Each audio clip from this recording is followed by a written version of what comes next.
15 شوال اور دوسری روایت 25 شوال کو امام جعفر صادق علیہ السلام کی شہادت کا دن ہے۔ دو روایتیں ہیں۔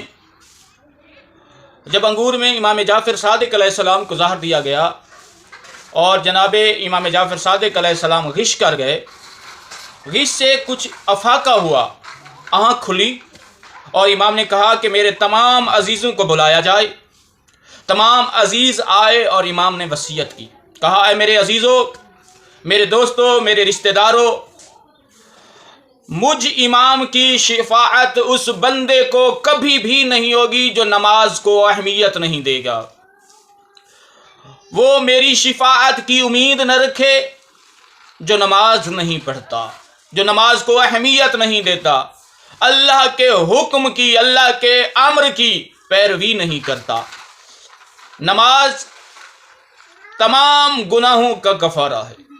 اگر آپ نے نماز کو اہمیت نہ دی تو سمجھو کہ آپ ہلاک ہو گئے۔ تو کسی معصوم نے یہ نہیں کہا کہ تم نماز نہیں پڑھو گے اور ہماری شفاعت مل جائے گی۔ ہر امام نے، ہر معصوم نے اپنی وصیت میں یہ بات لکھی ہے کہ جو بندہ نماز نہیں پڑھے گا اس کو ہماری شفاعت نصیب نہیں ہوگی۔